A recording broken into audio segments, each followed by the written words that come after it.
Hi, I'm Tammy with Team Central Florida and Keller Williams, and we're here today with Karen.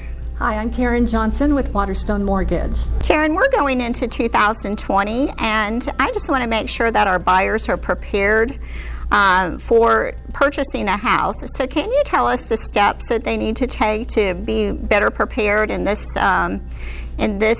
season of multiple offers and low inventory? Yes, it's certainly a benefit to be mortgage ready and have that step taken care of before you begin your home search. So it's ideal to think about what is an underwriter who's going to review your file looking for. And basically they're wanting to know that you have a credit history that shows that you're able to make payments on time. They need to know that you have the ability to make the payments, which would be documented with your income sources, whatever they may be, and also that you're going to have enough funds to cover your down payment and your closing costs in the transaction. So going back to the topic of credit ready, it's important that you maybe have an idea of what is on your credit report. You want to maintain the same level of monthly expenses that you presently have now. It's okay to certainly reduce those expenses, but you wouldn't want to increase that level of credit. And if there is something that needs to be repaired, this would be the time to go ahead and do that while you have a little time in front of you, and make sure that your score is increased because of the actions that you took with your credit, and they're not going to get in your way when you're suddenly in a position to have to find a home quickly. As far as the income goes, you want to make sure that you stay with your same job. This would not be the time to go make a change, and be able to support your income through employment with pay stubs and W-2s, and sometimes we would also need tax returns. We do need tax returns for the last 2 years if you are a self-employed person. And if you're no longer working and you're enjoying the retirement years, then your source of income might be through a pension, maybe also a Social Security income.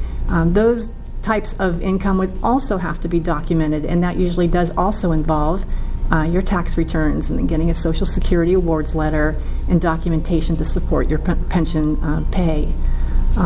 As far as the funds to close, that's definitely going to be something that is another important part in the entire file, is where did the funds come from to be able to close the transaction?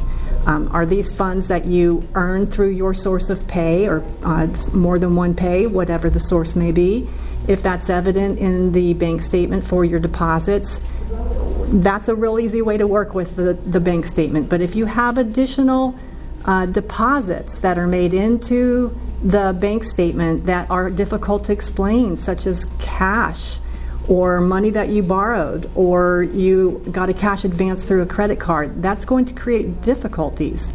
So if you think about us needing to have 2 months worth of bank statements, the most recent bank statements, and knowing that those bank statements show deposits that are relative to your source of income, everything will be really easy for you.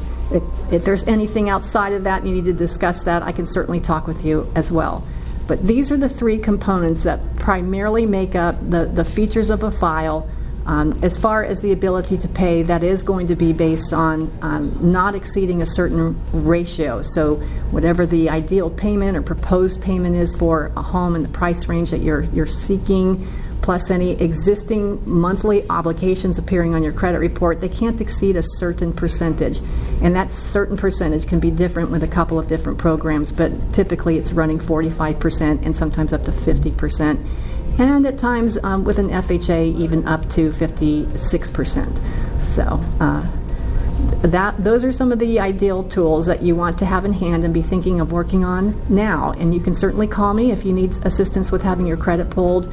I can cover that area with you so that you can become better prepared. So if you have any other questions for us or Karen, just see below and leave us your name and information, and we'll get in touch with you and get you prepared to buy your home in 2020.